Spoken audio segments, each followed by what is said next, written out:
ونعوذ بالله من شرور أنفسنا ومن سيئات أعمالنا من يهده الله فلا مضل له ومن يضلل فلا هادي له أشهد أن لا إله إلا الله وحده لا شريك له وأشهد أن محمدا عبده ورسوله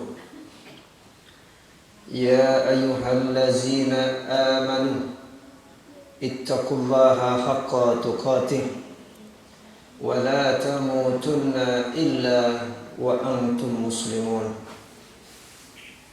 يا أيها الناس اتقوا ربكم الذي خلقكم من نفس واحدة وخلق منها زوجها وبث منهما رجالا كثيرا ونساء واتقوا الله الذي تساءلون به والأرحام إن الله كان عليكم رقيبا يا أيها الذين آمنوا اتقوا الله وقولوا قولا سديدا يصلح لكم أعمالكم ويغفر لكم ذنوبكم ومن يطع الله ورسوله فقد فاز فوزا عظيما أما بعد فإن أصدق الحديث كتاب الله وخير الهدي هدي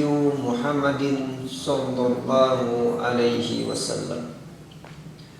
Saudara-saudaraku yang dimuliakan Allah Subhanahu wa taala, dengan izin Allah kembali kita dimudahkan untuk mendatangi majelis taklim. Semoga apa yang dijanjikan Nabi sallallahu alaihi wasallam dalam hadisnya yang sahih bahwa beliau sallallahu alaihi wasallam telah bersabda, barang siapa yang meniti satu jalan, maka syarat hadis ini harus dimulai dengan meniti satu jalan. Karena di situ dikatakan man salaka thoriqan. Jadi mau tidak mau harus meniti jalan. Karena banyak juga orang yang nggak mau meniti jalan dalam mempelajari agama Allah Subhanahu wa taala. Mereka mengatakan cukup, sudah ada radio, sudah ada media-media elektronik yang lainnya. Itu pun insya Allah bermanfaat. Tetapi fadilahnya dia tidak dapatkan jika dibandingkan bagi orang-orang yang mereka memang keluar berjalan meniti satu jalan untuk mencari ilmu. Maka kalau dia keluar meniti satu jalan untuk mempelajari ilmu, bil khusus ilmu agama Allah Subhanahu wa taala, maka Allah akan memudahkan bagi orang tersebut untuk menuju surga. Jadi kalau ditanya bagaimana jalan menuju surga, ya jalan yang pertama, datangilah majelis-majelis taklim. Kenapa? Kalau kita datang ke majelis taklim, maka kita akan mengerti, kita akan faham mana ajaran agama kita dan mana yang bukan ajaran agama kita. Dan kita akan mengerti pula bagaimana musuh-musuh manusia, baik itu hawa nafsu, kemudian ada syaitan, kemudian ada orang-orang yang tidak menyukai dengan Islam. Itu dijelaskan semua langkah-langkah mereka itu di dalam Al-Quran dengan tegas dan rinci, sehingga kita tahu dan mampu mengambil sikap, kemudian mengambil solusi menghadapi musuh-musuh Allah Subhanahu wa ta'ala. Dan salah satu yang dikabarkan oleh Allah Subhanahu wa ta'ala di dalam Al-Quran, musuh terbesar kita adalah syaitan, laknatullah alaihi. Karena memang setan itu telah meminta kepada Allah untuk menyesatkan manusia. Dan strategi pertama setan menghadang manusia sehingga mereka tersesat dari jalan Allah Subhanahu wa taala adalah menghadang mereka untuk tidak sampai ke majelis taklim. Ya. Sekali lagi ini strategi yang pertama sebelum strategi yang berikutnya. Ya. Kenapa? Kalau dia datang ke majelis taklim, kata setan, dia akan tahu langkah-langkah yang telah dicanangkan oleh setan, dijelaskan oleh Allah Subhanahu wa ta'ala. Maka datang ke majelis taklim itu tidak mudah. Apalagi cuaca seperti sekarang. Hujan, rintik-rintik, kayaknya nikmat kalau kita tidur. Aduh, seger. Tetapi karena kita tahu keutamaan yang disampaikan, bagaimana pahalanya, bagaimana fadilah besarnya keutamaan orang-orang yang menuntut ilmu. Nah, kembali ke musuh Allah tadi, setan itu akan menghadang kita untuk tidak sampai ke majelis taklim. Dan kemudian yang kedua, setan itu akan membuat kita berputar-putar dengan urusan dunia. Makanya dalam hadis sahih dikatakan bahwa Nabi SAW bersabda, bukan kemiskinan yang aku takutkan. Nabi nggak takut umat ini miskin. Tetapi kata Nabi, yang aku takutkan dibukakan dunia untuk kalian. Bisnis ini sukses. Buka makanan tradisional Sumedang, sukses. Bikin bakso, sukses. Hampir seluruh cabang di Pulau Jawa ini Anda miliki. Maka kata Nabi, kalian akan berlomba-lomba nyari urusan dunia. Dan pada akhirnya nanti dunia itu akan menghancurkan kali orang. Mungkin dia tidak berbicara lagi tentang syirik, tentang menyelisihi Rasul, tentang dosa-dosa besar. Dia nggak peduli semuanya itu. Tapi dia sibuk cari. Itu yang paling bahaya. Padulilah musyrik-musyrikan naon eta cenah. Paduli menyelisih Nabi, menyelisih Nabi naon. Saya nggak pikiran kayak gitu. Dia tidak concern terhadap yang namanya dia concern hanya kepada mencari dunia. Nah, kata Nabi, ini yang aku takutkan. Maka kata Nabi sudah sangat jelas, bukan kemiskinan yang aku takutkan, tapi aku takutkan dibukakan dunia. Bahaya sekali dibukakan dunia itu. Ya. Halo. Langsung golosor menang duit. Sementara orang bisa bayar pulsa, bisa berapa ratus ribu, can saperak.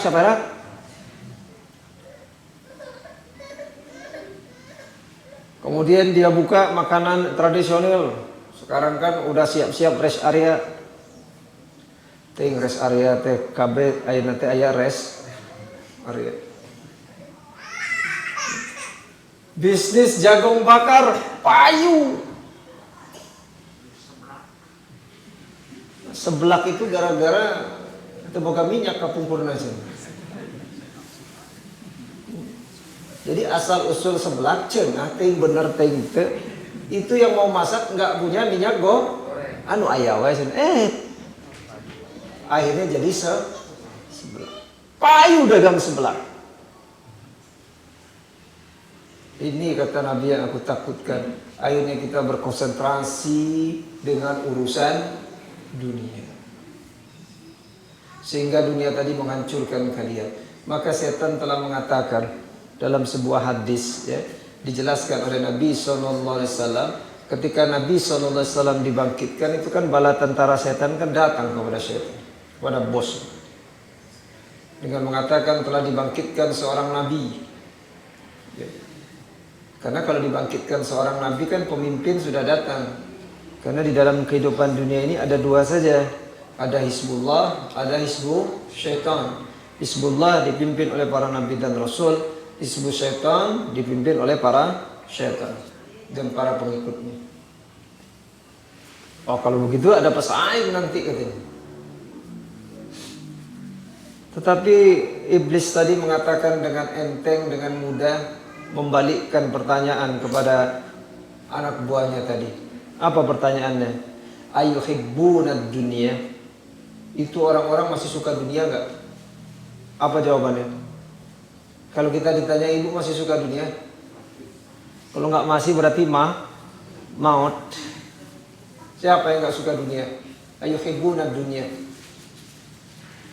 Cuma kadangkala keinginan kita saja yang menggebu-gebu, tetapi kemampuan sudah tidak ada. Tadi seperti kembali kepada seblak. Lihat anak-anak incu makan seblak, ya aki hayam. Padahal kemampuan usus dan kawan-kawan sudah tidak mampu lagi. Tapi keinginan itu datang terus. Mereka masih menyukai dunia, masih enteng. Dan memang Allah menciptakan dunia ini sangat indah. Allah menghiasi dunia ini dengan sangat indah, dan itulah yang akan dijadikan, dimanfaatkan oleh syaitan. Loh, kalau Allah tidak menghias dunia ini dengan indah, ya juga syaitan nggak ada kerjaan. Mari kita lihat bagaimana Allah Subhanahu wa taala berfirman di dalam Al-Qur'an. A'udzubillahi samil alim minasyaitonir rajim. Zuyyina lin-nasi hubbus syahawati minan nisa wal banina wal qanatiril muqantarati minaz zahabi wal fidda wal khaylil musawwamati wal an'am wal hars. Dzalika mata'ul hayatid dunya wallahu indahu husnul ma'ab. Perhatikan ayat ini. Jadi di antara dunia tadi ini kokojona rajana ini. Jadi di antara perhiasan-perhiasan tadi ini perhiasan-perhiasan. Jadi perhiasan dunia itu yang pertama sekali dijelaskan oleh Allah wanita.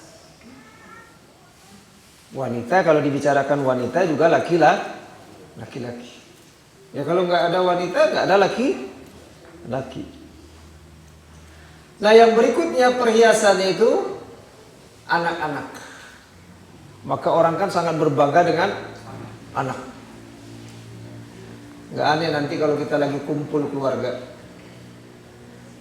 Sebenarnya dia tidak ingin membanggakan anaknya, tetapi sebenarnya tujuannya memang untuk membanggakan dalam hatinya itu. Aduh, anak saya alhamdulillah tadi kawitan aku, tapi kadituna nanti ria. Alhamdulillah eta nu pangais bungsu. Naon maksudnya teh? Alhamdulillah kuliahna teh 3,5 tahun. Alhamdulillah tambah lagi alhamdulillah. Nilai teh aya nu se AKB hiji B na teh. Wah, teh naon maksudna, Bu?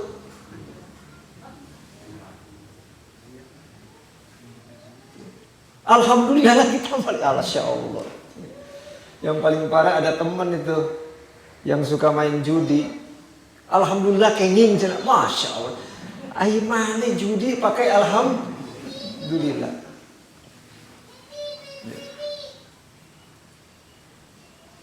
Jadi hiasan yang pertama itu wanita. Kemudian yang kedua anak-anak. Kemudian wal qanatiril muqantarati minaz zahabi wal fiddah. Kemudian harta yang banyak dari jenis emas dan perak. Maka semua orang tergiur dengan emas. Kemudian wal haylil musawwamah. Kemudian kuda-kuda pilihan. Kalau di kita sekarang mungkin bisa disamakan dengan kendaraan. Maka semua orang yang di sini pasti senang kendaraan yang betul nggak? Semuanya pengen kendaraan yang mutakhir. Sekarang ada kendaraan misalkan yang termutakhir tanpa bensin dengan listrik. Kan hanya karena pemilik listriknya CF kumaha. Kemudian motor berbagai macam versi. Dan orang suka, senang, itu hiasan yang diberikan oleh Allah Subhanahu wa Ta'ala. Sehingga akhirnya orang berlomba-lomba ingin dapatkan kendaraan yang bagus. Padahal kemampuannya nggak ada. Akhirnya nyiksa diri. Akhirnya sibuk. Wah, si akang teka mana? Akang teka masjid. Iya, kredit can lunasin. Itu juga nanti jadi tipuan dari musuh-musuh Allah Subhanahu wa Ta'ala. Kemudian wal hars, sawah ladang. Kan ada orang yang senang ngoleksi motor, benar nggak? Ada yang senang ngoleksi mobil. Ada yang senang ngoleksi kebun, sawah. Pokoknya paling senang beli sawah. Tiap datang ke RT lain nanya, "Aya nu bade dical teh sawah di dieu?" Dan memang nggak aneh, memang begitu. Itu yang difirmankan oleh Allah Subhanahu, makanya disebutnya zuyina. Dari kata zana yazinu. Kemudian kalau dimasukkan ke wazan fa'ala yufa'ilu taf'ilan menjadi zayyana yuzayyinu tasyinan. Artinya menghiasi. Hiasan, dihiasi. Penghiasan. Memang sengaja Allah hiasi dunia ini. Karena memang dunia ini tempat tunggu. Lah ibu kalau nunggu di terminal nggak ada tempat yang enak, kira-kira kumaha?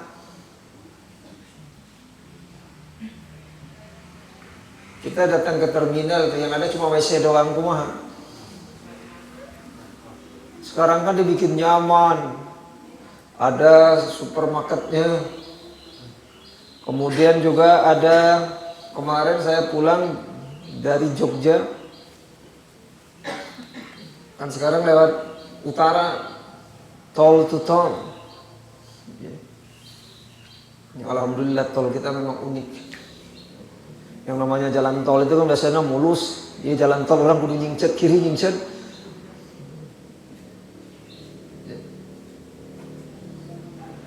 Berhenti di satu tempat. Alah ieu teh naon itu. Oh ternyata bekas gudang rokok. Dibikin rest area. Isinya penuh supaya orang yang berhenti istirahat di situ kapin cut ningali endok buatan Brebes ya.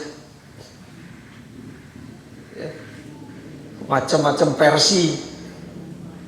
Warna hijau aya, warna hidung aya, endok pindang, endok apalagi istilahnya itu. Oh bating ngahulang urang ningali endok kumpul endok wae loba kieu. Maka bersyukurlah orang yang gak punya duit. Dia akan segera pengen pergi dari tempat. Benar tidak? Makanya ibu kalau gak memiliki sesuatu di dunia ini harus bersyukur. Karena pasti akan ingat terus pulang. Tapi kalau ibu punya duit, ieu ndok hejo dibeli, ndok hidung dibeli, ndok bakar, ndok pindang. Orang gak mikir. Sengaja dihiasi semua supaya orang lupa. Nah kemudian setan datang, engke sekedap deui, engke deui, sekedap deui, terus dipapai hiji. Makanya saya bersyukur orang yang gak memiliki apa-apa di dunia itu sebenarnya. Kemungkinan dia untuk datang dalam kondisi menghadap Allah dengan istilahnya kriteria lolos gitu itu lebih besar. daripada yang punya segalanya. Dia kan pasti bingung, ini ya pengen dibeli, itu pengen. Akhirnya dia beli ndok tadi 2 kilo. Baru makan 2 kumaha, makan ndok asin. Kebetulan mobilnya di AC, di tahan ya betul kumaha. Aduh, mulek kita mobil. Makanya ibu bapak kalau nggak memiliki sesuatu harus bersyukur. Kalau kita memiliki segala sesuatu, setan itu paling mudah kan membuat kita terjerembab dari jalan ketaatan ke jalan kemaksiatan. Makanya tadi zuyina, ya. Dari kata tadi zayyana yuzayyinu tasyina, penghiasan, dihiasi. Artinya menghiasi, memberi ornamen. Dalam Kamus Munawir dikatakan mendekorasi, mempercantik, mengatur, menata, memperindah. Itu namanya zayyana tadi. Dunia ini diatur begitu indah oleh Allah Subhanahu wa taala.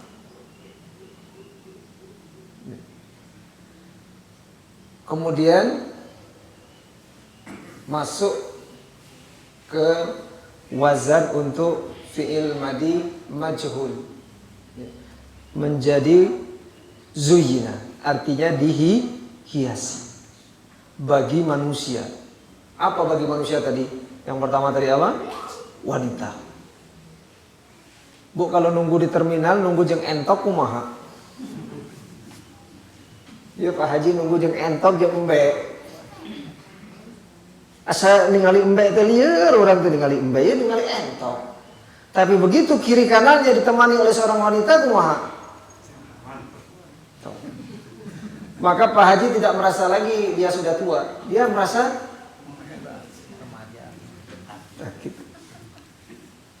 sengaja Allah menghiasi. Dan saya ingin katakan, silakan nanti Allah berfirman dalam ayat yang lain, kita manfaatkan. Karena Allah mengatakan itu bermanfaat bagi manusia. Cuma kami tetapkan aturan-aturan. Kamu suka wanita? Suka. Nih kita laki-laki senang wanita? Nggak suka Ustaz? Jangan dekat-dekat sama orang ini, bahaya. Jangan-jangan resep kau orang yang mah LGBT kieu mah. Gitu. Enggak, saya nggak suka sama wanita. Berarti sama siapa? Ya ada dua kemungkinan, sama sesama jenis atau selain manusia.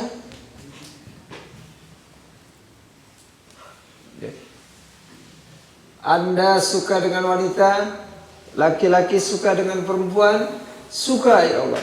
Karena memang zina linnasi hubbus syahawati minan, dihiasi bagi manusia hubbus syahawat, kecintaan, keinginan kepada wanita. Cuma Allah kasih aturan. Kamu suka sama wanita, pemuda, iya. Maka aku kasih aturan. Pertama aturannya bagaimana? Kamu suka sama perempuan itu? Suka, kata Nabi, kamu datang lihat dulu. Karena harus dilihat dulu. Jangan ujuk-ujuk. Setelah sesuai kriterianya, oke, suka. Maka aturan yang pertama, tidak boleh berkhalwat antara laki-laki dan perempuan yang bukan muhrim. Sudah dilanggar oleh orang manusia aturan itu? Sekali lagi, sudah dilanggar oleh manusia aturan itu. Hai pemuda, Anda sering melanggar aturan itu? Kata Allah, nggak boleh Anda berdua-duaan melalui lisan nabinya yang bukan mahramnya, bukan muhrimnya, mahramnya. Akhirnya Anda berdua. Berarti Anda sudah menghancurkan aturan. Oke, saya enggak. Ya sudah, akhirnya hubungan antara orang tua saja, ya sudah. Oke, berikutnya Islam mengajarkan datang ke perempuan tadi, ke orang tuanya di khidbah. Datang. Apalagi ini laki-laki, terutama ini murid-murid saya kalau yang laki-laki, apalagi yang suka olahraga, masa awak badak gede gitu mah. Datang ke orang tua sieun padahal orang tuanya leutik. Kakala ngadek-dek. Ngerakeun maneh lalaki teh. Datang. Assalamualaikum. Wis. Mantap. Bapaknya pakai kumis, badan gede. Ayo naon? Ente Pak, ente naon balik deui cenah ngerakeun. Langsung perkenalkan diri, Pak. Saya Jono dari pemulihan. Tuh. Begini, Pak. Saya datang ke sini ini dan itu, saya ingin melamar anak Bapak. Wih, mantap kan? Itu laki-laki. Ya, laki-laki zaman ayeuna mah bingung saya teh. Oke, kata si bapaknya setuju. Setelah di fit and proper test oleh si bapaknya, iya masuk kriteria. Agamanya bagus, ini dan bagus. Oke, tinggal si ini. Oke, akhirnya setuju. Sudah, artinya bawa nanti. Kalau laki-laki boleh kita bawa saudara-saudara kita. Kalau enggak sendirian aja, karena laki-laki bebas. Saya mau melamar anak bapak menghibah. Wah, langsung diterima. Oke, diterima. Nah, orang kita sekarang diterima dianggapnya sudah sah. Jalan dua-duaan. Kemudian kita tanya, nah mana jalan dua-duaan? Kan sudah dilamar. Sudah pakai cincin, salah duit.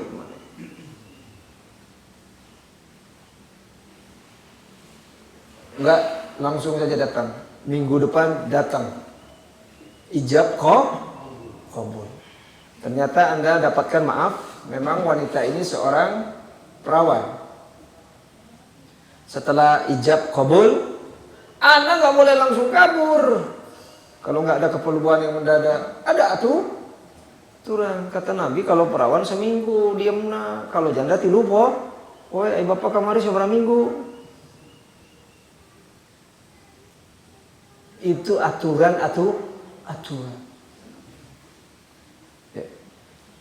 Nah, setan datang kepada kita dengan merusak segala aturan. Jadi Anda itu nggak sadar sebenarnya Anda lagi dirusak oleh setan. Akhirnya Anda berkhalwat dua-duaan. Belum juga nikah udah manggil mama, papa. Liur denger. Kemudian maaf, akhir sampai terjadi hal-hal yang tidak diridhoi oleh Allah Subhanahu wa ta'ala. Dan Anda ketahuilah, dijelaskan di dalam Al-Quran, afara'aita man ittakhadha ilaha hawahu. Tidakkah kamu melihat Muhammad, orang yang menjadikan hawa nafsunya sebagai itu Tuhan? Kalau hawa nafsunya mengatakan oke, go ahead, jalan. Kalau hawa nafsunya mengatakan ulah, dia tinggal. Maka boleh Anda suka perempuan, boleh. Boleh Anda perempuan suka laki-laki, boleh. Kita laki-laki suka perempuan, boleh. Begitu kita menyukai seorang wanita, kita lihat, Masya Allah, perempuan cocok, akhirnya cari informasi sesuai dengan syariat, kita tanyakan, ternyata sudah punya suami. Nggak bisa kita katakan jalan terus.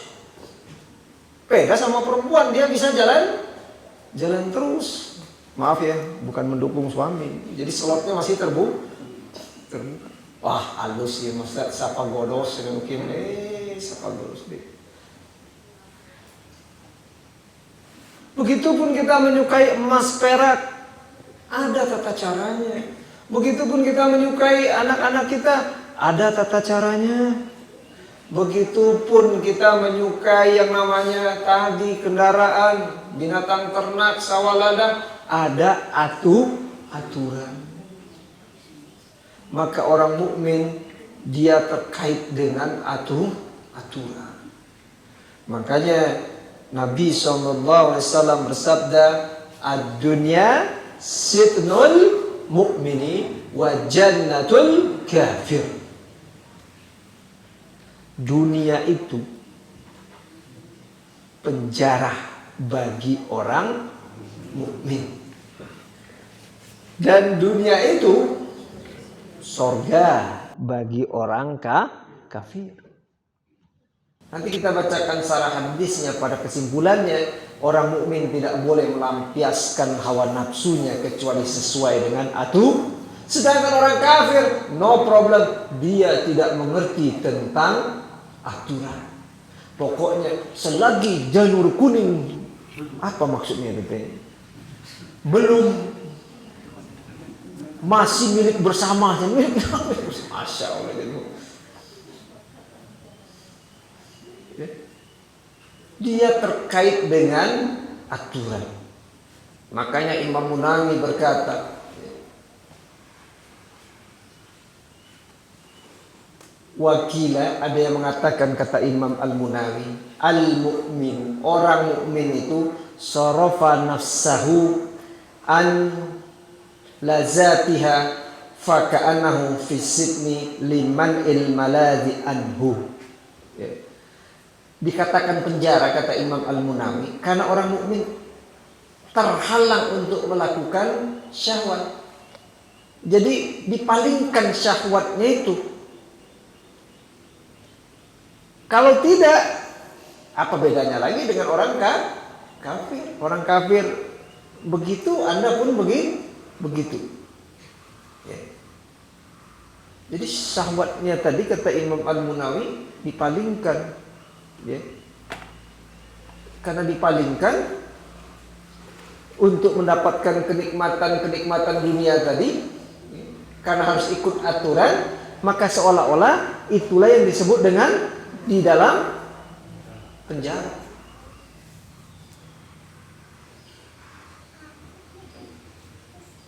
Sedangkan orang kafir sebaliknya, dia tidak mengerti dia tidak mengerti dagang halal haram itu yang bagaimana, dia nggak ngerti.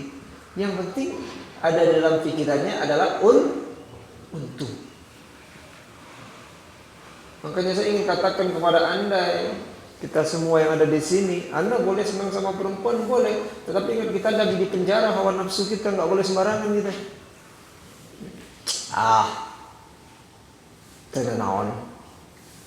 Tenanawan kumaha, iya hadisnya kumaha itu. Kita harus mempenjarakan hawa, nggak boleh diumbar begitu saja. Ada aturan. Maka semua orang mukmin harus ikut aturan. Nah, itulah yang dikatakan dipenjarakan hawa nafsunya, karena hawa nafsunya harus ikut aturan. Bagaimana aturannya lagi? Misalkan kita mengkritik, misalkan penguasa, juga ada aturannya, jangan seenaknya saja aturannya.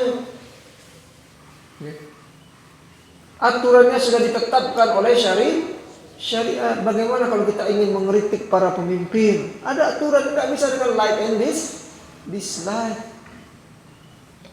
Apalagi kita mengeluarkan kata-kata yang keji. Itu tidak dibenarkan di dalam syariat. Kenapa? Karena memang ada aturannya. Makanya ketika Nabi Musa disuruh mendatangi Firaun, apa kata Allah? Nanti kalau sama Firaun itu dengan berkata yang lembut. Akhirnya kalau sekarang kumaha? Bagaimana cara mengkritiknya? Ada aturannya. Ada, kita nggak ngerti, sehingga kita ini pengikut hawa nafsu. Kalau mau ngeritik, kalau dalam hadis kata Nabi, kamu datang, jangan terlalu banyak orang gitu. Datang ke penguasa tadi, kamu deketi, kamu pegang tangannya, kemudian kamu sampaikan nasihat. Kalau diterima syukur, kalau enggak ada masalah. Begitu.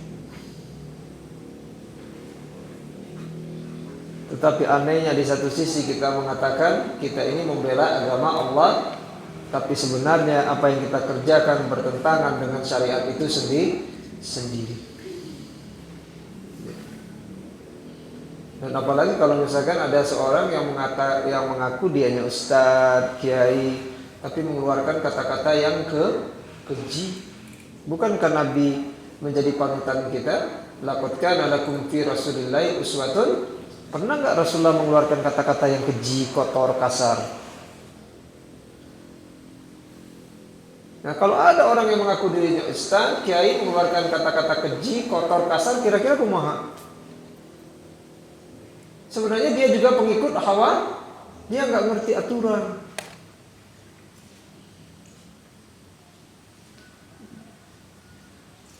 Nah, kita lihat apa kata Imam Nawawi tentang ayat ini. Beliau rahimahullah berkata, maknahu, jadi makna dari hadis ini, anna kulla mu'mini masjunun mamnu'un fid dunya minasyahwatil muharramati wal makruhati. Kata Imam Nawawi, maknanya bahwa setiap mukmin itu dipenjara dan dilarang di dunia ini dari kesenangan-kesenangan, syahwat-syahwat yang diharamkan dan dibenci. Ya. Itu maknanya di penjara.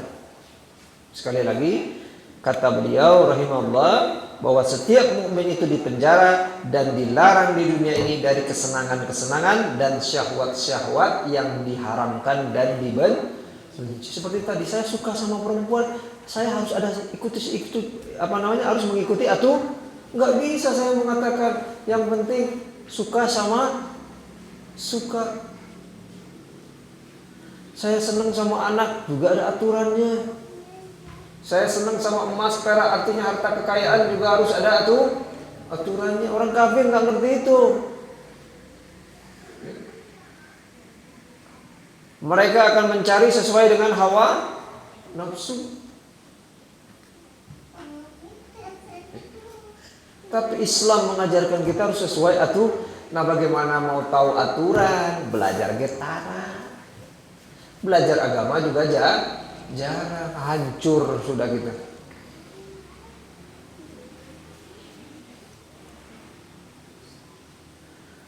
Mukallafun bil fi'li ta'ati asyaqati, karena dia dibebani untuk melakukan ketaatan yang berat.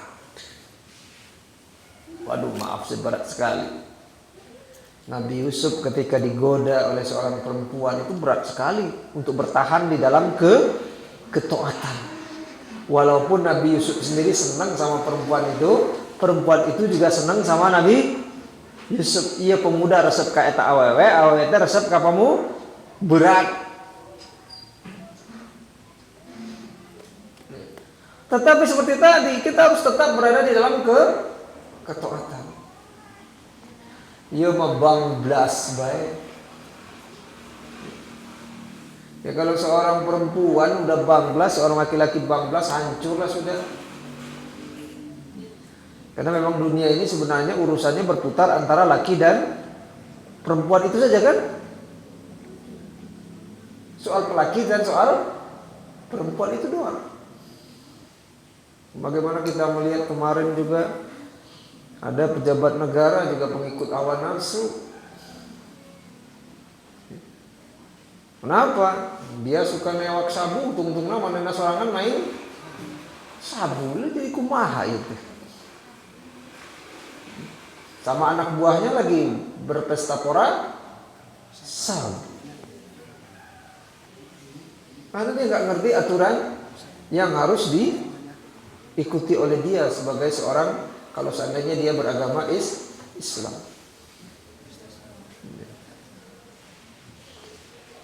Faiza mata istaroha min hadah. Jika dia meninggal, dia akan beristirahat dari hal itu. Dia akan beristirahat dari penatnya untuk senantiasa melakukan ketaatan kepada Allah Subhanahu wa taala. Capek. Benar capek. Ya. Ketaatan itu bukan tidak capek. Secara manusiawi akan capek.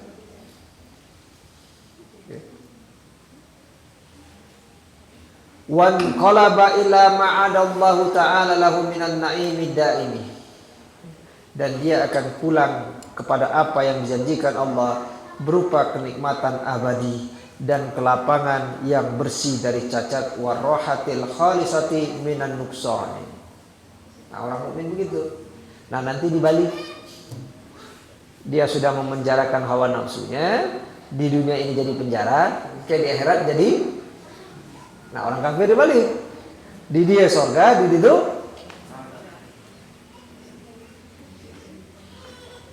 Kalau ditanya kita mau milih yang mana? Ya kita milih bahagia di dunia, bahagia di akhirat.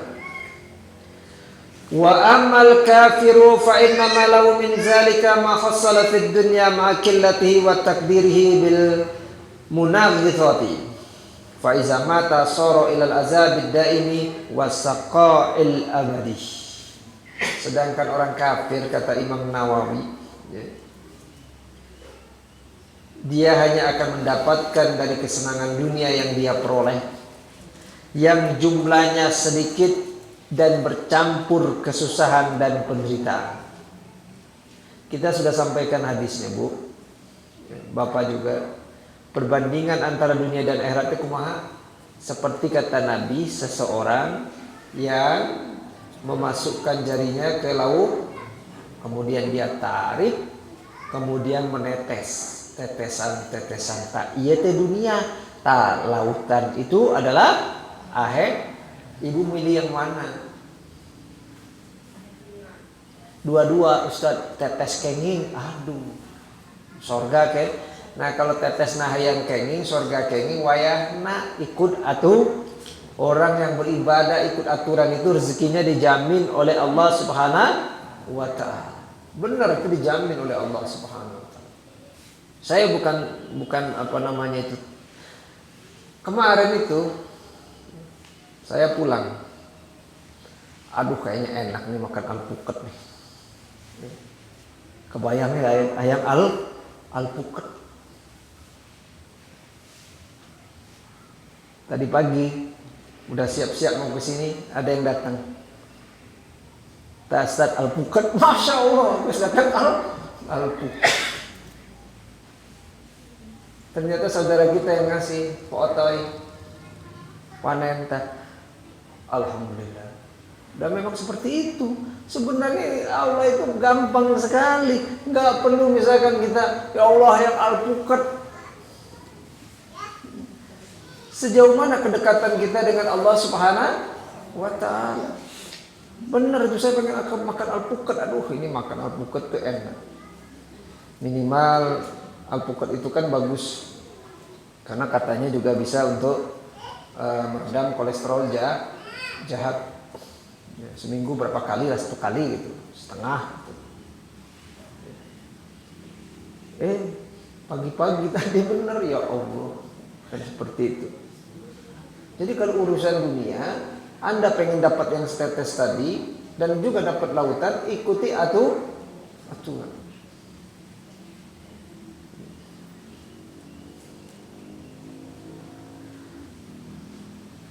Faiza mata, kalau orang kafir tadi mati, sara ilal azabid daimi, dia akan kembali dalam azab yang kontinu terus, abadi, tidak ada hentinya sama sekali. Wasyaqa'il abadi, ya, dan penderitaan yang selama-lamanya. Makanya tadi ad-dunya syidnul mu'mini wa jannatul kafiri. Apa lu? Pendek hadisnya, ad-dunya syidnul mu'mini wa jannatul kafiri. Apa? Apa? Apa sit gitu tuh.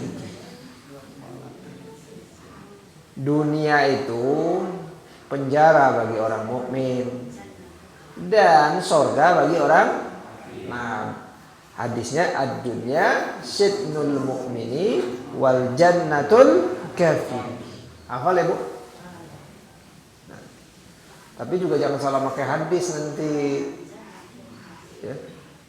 Begitu ada orang yang lagi belanja duit loba gitu kan, ibu di pinggirnya ad-dunya syidnul mu'mini wa jannatul kafir. Nah, maksudnya itu boga duit masih cicing. Ya kalau ngaledek batur ad-dunya syidnul mu'mini wa jannatul kafir. Nah, maksudnya itu. Belum juga nanya ke orang. Jadi syirik lihat orang belanja banyak gitu. Ternyata orang belanja banyak itu mau infak, mau sedekah. Tuh salah doi ibu tuh. Nah, terakhir kita bacakan hadis ini. bahwa Nabi SAW bersabda, ini itu dikatakan anna Rasulullah sallallahu alaihi wasallam murru alaihi bi janazatin faqala mustarihun wa mustarahun minhu. Jadi Nabi itu ketika jenazah lewat, kata Nabi kepada jenazah yang pertama mustarihun, kemudian kepada jenazah yang kedua mustarahun minhu, yang istirahat, kemudian yang diistirahatkan darinya. Jadi kesimpulannya nanti kalau kita mati itu dua saja versinya. Pertama istirahat, yang kedua diistirahatkan darinya. Ibu mau yang mana? Bapak mau yang mana? Yang diistirahatkan darinya. Oh berarti gawat ini. Nah, kemudian dilanjutkan hadis tadi. Faqalu, kemudian para sahabat bertanya, mal mustarihu wa mal mustarahu minhu. Apa sih yang disebut istirahat dan diistirahatkan darinya? Ya. Qala al-abdul mu'minu yastarihu min nasabid dunya wa azaha wal abdul fajiru yastarihu minhul ibadu wal biladu wasyajaru wad dawabu. Nabi SAW bersabda, seorang hamba yang beriman beristirahat dari penderitaan dunia dan penganiayaannya. Maksudnya ya memang di dunia itu seperti itu. Sedangkan seorang hamba kafir yang banyak berbuat dosa, maka para hamba, negeri, pohon, dan binatang diistirahatkan darinya. Jadi kalau ada preman maut, berarti dia itu diistirahatkan. Jadi orang-orang sekitar itu aman dari gangguan dirinya.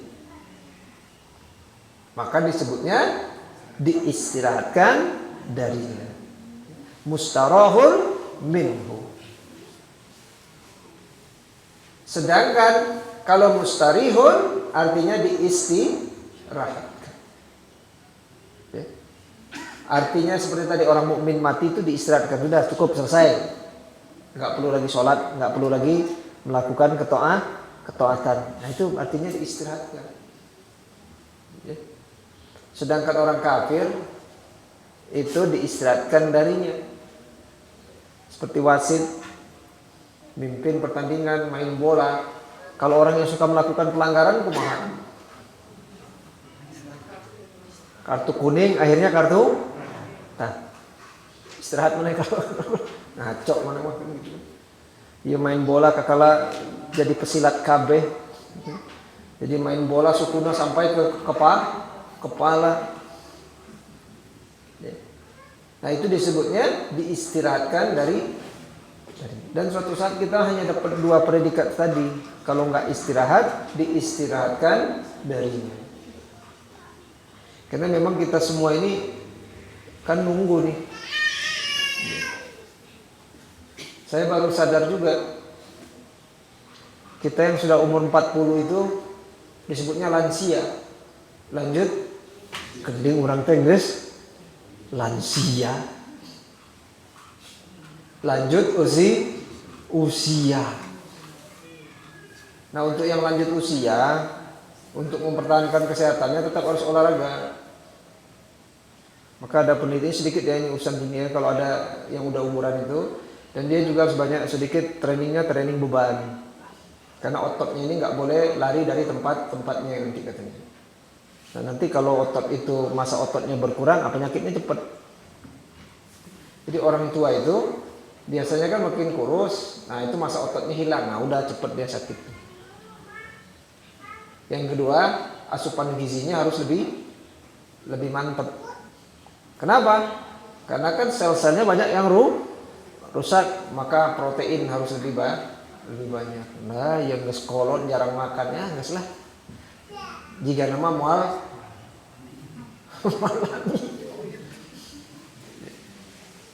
Saya juga kaget tuh baca ini. Oh, jadi orang tua itu juga harus main Itu supaya ototnya tetap bertahan di kan gitu. Tapi nggak usah ikut-ikutan anak muda. Seberapa kilo jam? 50 Pak. Bapak lagi bisa potong dah. Jadi orang tuanya mempertahankan kesehatan. Ini urusan dunia juga harus dengan ilmu. Ya. Karena Allah berfirman di dalam Al-Quran surat Az-Zumar, innaka mayitun wa innahum mayitun. Kamu akan mati, mereka pun akan. Artinya apa? Kalau kamu benar, kamu mati. Kalau kamu nggak benar, mati juga. Kamu dalam keadaan ketaatan, mati. Kamu maksiat, mati. Kamu jadi pemimpin, mati. Jadi anak buah, mati. Mati kabeh. Pada akhirnya akan mati. Anda ngelamun di imah dengar azan, maut. Maut. Anda datang ke masjid, maut oke. Anda ngelamun sugan aya ieu apa namanya itu tahap 3 non pelebaran jalan tol, maut oke. Anda nggak punya sama sekali juga, makanya kata Allah innaka mayitun wa innahum mayitun. Mari kita baca sedikit tafsir ayat ini. Hazihil ayatu minal ayati allati istashhada biha as-siddiqu radhiyallahu anhu indal mautir Rasulillah sallallahu alaihi wasallam hatta tahaqqaqan nas mautahu. Jadi ayat ini itu dijadikan landasan oleh Abu Bakar As-Siddiq ketika Nabi SAW meninggal dunia. Umar bin Khattab itu nggak percaya kalau Nabi mati. Nabi meninggal dunia. Siapa yang ngomong mati, awas, kata Umar bin Khattab. Ini seperti kayak Nabi Musa aja dulu. Nanti kembalilah lagi.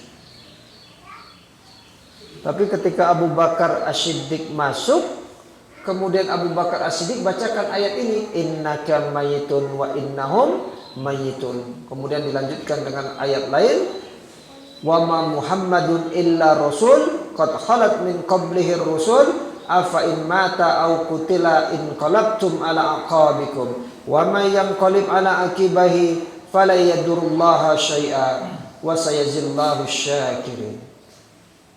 Wa ma Muhammadun illa rasul, kata Allah, Muhammad itu tidak lain adalah seorang roh. Qad khalat min qablihi rasul, sudah banyak rasul-rasul yang datang sebelum Muhammad.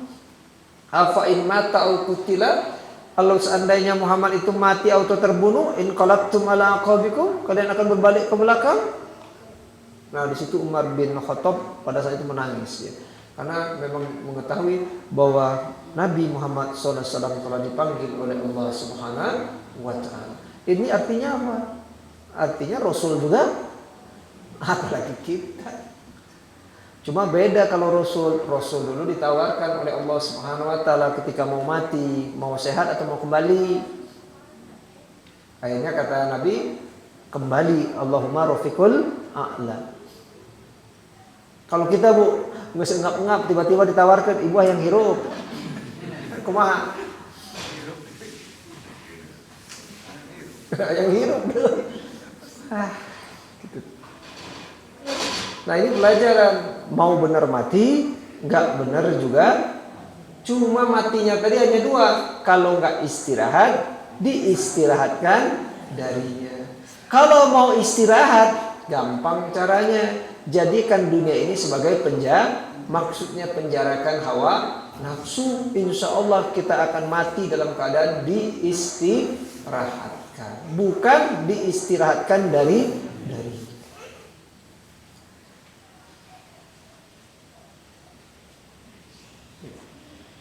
Kemudian para ulama melanjutkan firman Allah Subhanahu wa taala, wa ma Muhammadun illa rasulun qad khalat min qablihi rusul afa in mata aw qutila in qalabtum ala aqabikum.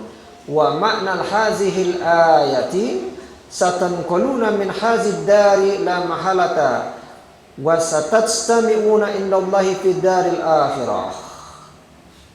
Makna ayat ini ialah kelak kalian akan pindah dari dunia menuju alam akhir sebagai sesuatu kepastian yang tidak dapat dihindari, lalu kalian dihimpun di hadapan Allah di negeri akhirat. Makanya benar maut, benar maut. Jangan kagok kalau mau benar rumah. Kenapa? Karena kalau kagok maut juga, benar juga mati. Geusnya Quran sunana mah nyogok jalan terus. Geusnya Quran sunana, nah yang jadi pemimpin nyogok malah didukung orang yang ngerti Al-Quran dan Sunnah. Anda mati juga nanti tuh. Kita yang misalkan tetap bertahan di jalan yang benar bakal mati. Ibu mau milih yang mana? Bapak mau pilih yang mana? Ya orang yang berakal sehat milih yang benar. Kenapa? Benar juga mati, gak benar juga. Ibu sholat bakal mati tuh. Untuk sholat, ibu-ibu, kemudian saudara-saudara kita yang sudah haid, kalau pakai jilbab bakal mati tuh. Mati gak? Kalau nggak pakai jilbab? Nah, kalau lagi di kendaraan misalkan naik motor pakai jilbab tabrakan maut. Kemudian kalau naik motor itu pakai jilbab kemudian jatuh mobil ketabrak, jatuh dari motor ketindihan ku truk batu bara, maut tuh. Maut kene. Makanya saya sangat menyayangkan nih kepada perempuan. Anda diwajibkan pakai tutup tapi tidak pakai tutup. Anda pakai tutup maut, kita pakai tutup maut. Ya. Tapi kembali lagi urusannya dengan hidayah dari Allah Subhanahu wa taala. Ya. Sekali lagi saya ulangi hadisnya, ad-dunya sitnul mu'mini wa jannatul kafiri. Hafal Bu? Bapak hafal? Hafal ya? Ya, mudah-mudahan hadis itu jadi ibrah bagi kita, pelajaran yang berharga. Mari kita mulai memanage hawa nafsu kita. Nggak bisa kita lepaskan begitu saja. Ya, jangan mengikuti hawa nafsu. Ya, jadi suka dan tidak suka itu bagaimana syariat. Itu yang bisa saya sampaikan. Mudah-mudahan ada manfaatnya. Kalau ada kesalahan mohon dimaafkan. Mudah-mudahan kita nanti pada akhirnya termasuk orang-orang yang diistirahatkan oleh Allah Subhanahu wa taala, dan kita berlindung kepada Allah jangan sampai kita termasuk orang yang diistirahatkan darinya. Itu yang bisa disampaikan, mudah-mudahan ada manfaatnya. Kalau ada kesalahan mohon dimaafkan. Aqulu qouli hadza wa astaghfirullah li wa lakum.